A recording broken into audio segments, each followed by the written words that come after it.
Hey everyone, welcome back to Nurse Crit. My name is Chasen. I'm an acute care nurse practitioner. If you're anything like me, you probably haven't given much thought about sodium bicarbonate. All I really knew was that it's baking soda in a syringe and we give it to neutralize acids. It literally took me over a decade in nursing before I eventually learned most of the nuances of this med. I'm obviously a slow learner, but none of us should feel too bad. This isn't something anyone really teaches us. Stick around to the end of the video and I can assure you, you will learn at least one new thing about sodium bicarb. The objective of this video is to understand all of the nuances of sodium bicarbonate, its chemical composition, its available concentrations, its osmolality and tonicity, the pharmacodynamics of sodium bicarb, and lastly, its clinical indications. So what is sodium bicarbonate? Well, like I mentioned in the intro, almost everyone knows this is baking soda, a base, an alkali.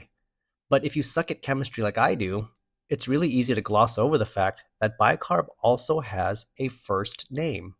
That first name is sodium. When we administer bicarb, we need to remember that we're giving both bicarbonate and sodium. For so many years, I have failed to recognize that when we give certain meds or electrolytes, we have to take into consideration the first and last name of the drug. We never just give potassium, we give potassium chloride. We give sodium phosphate, magnesium sulfate, calcium gluconate. In almost every situation, we are giving these things for only one of its names, the first name or the last name. But we can't ignore that we're actually giving two substances together. Every nurse has had a patient with hypokalemia. And what do they reflexively get? Potassium chloride. But what if their chloride levels are already high? Sure, we might be fixing the potassium, but we are making their chloride levels worse at the same time. The same concept applies to sodium bicarb. We are usually giving it because we want the bicarbonate portion, but we can't just ignore that we're giving a ton of sodium at the same time. My point in all of this is just to be aware of the first and last name of any med that you give, and don't ignore the other half that you're not really interested in. Most nurses have pushed an amp of bicarb at some point in their career. I didn't realize this until much later, but there are actually different concentrations available. The standard amp that is used is 8.4%. This equals 50 milliequivalents of sodium bicarbonate in the 50 milliliter ampule, 50 in 50.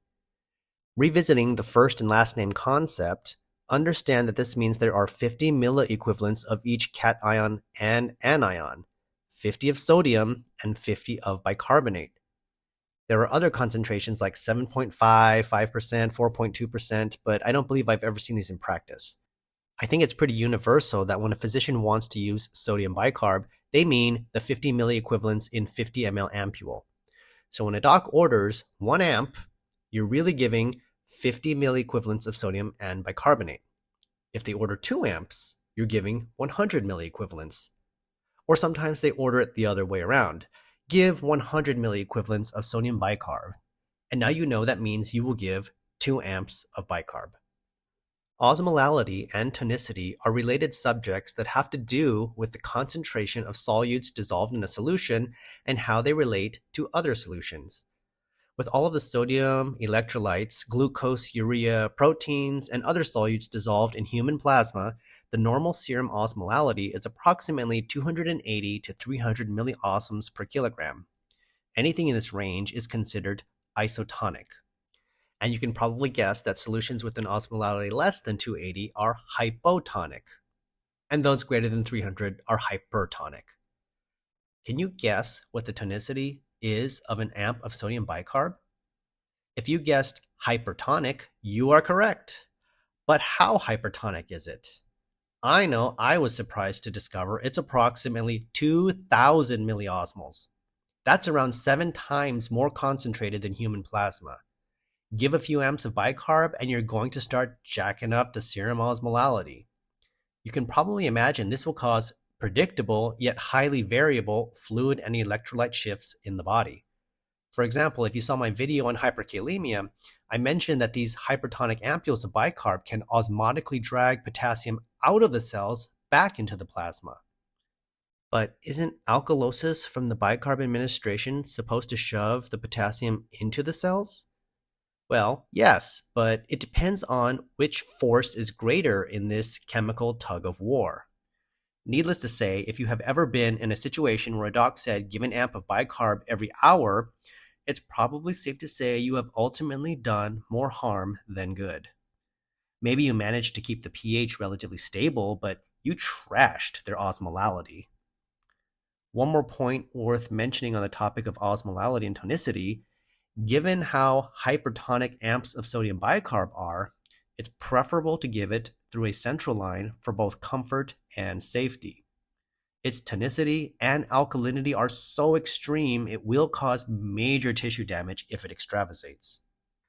Now that we understand what sodium bicarb is and some of its chemical properties, what are its physiological effects in the body?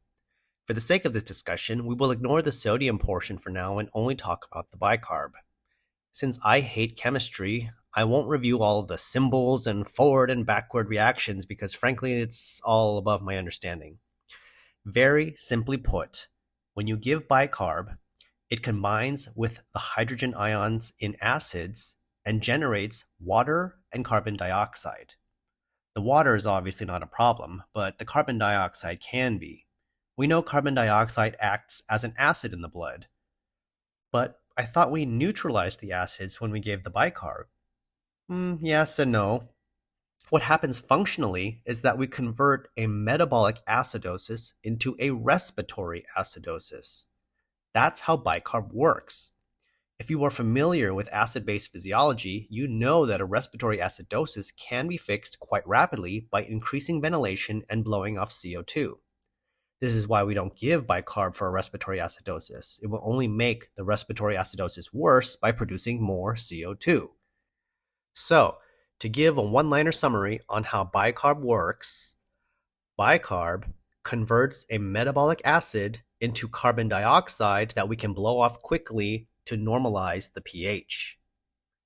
In addition to the neutralization physiology I just discussed, there's also an advanced mechanism that explains how sodium bicarb works in the body.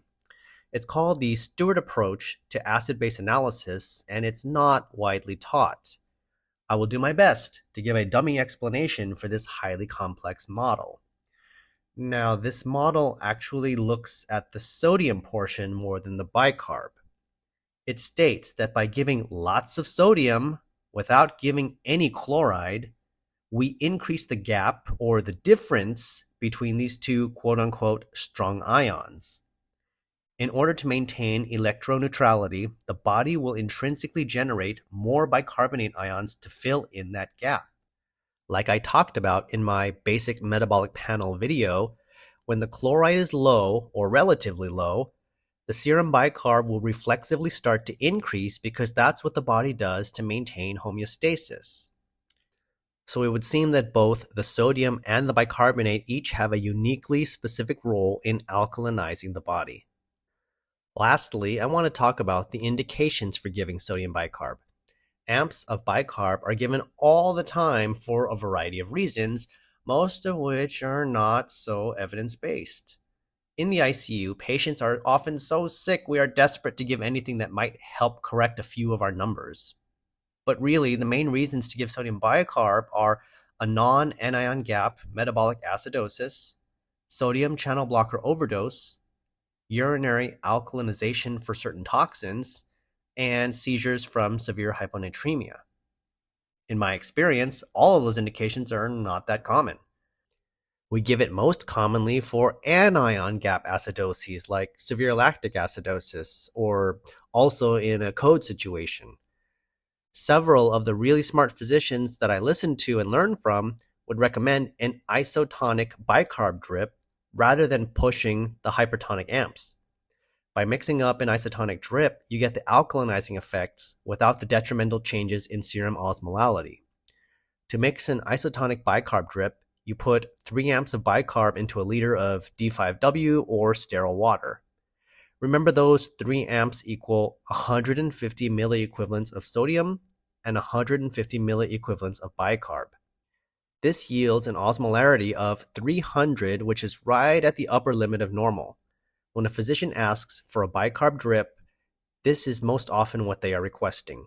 If they want more or less bicarb, they usually will specify.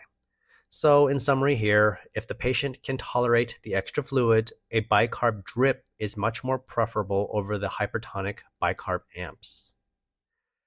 Who knew baking soda could be so physiologically complex? I hope you learned something new about sodium bicarb and can now be more thoughtful about its administration. Please like and share this video with all your nursing friends and subscribe to my channel so you don't miss out on all my super helpful videos. Your viewer support is greatly appreciated. Thank you and see you in the next video.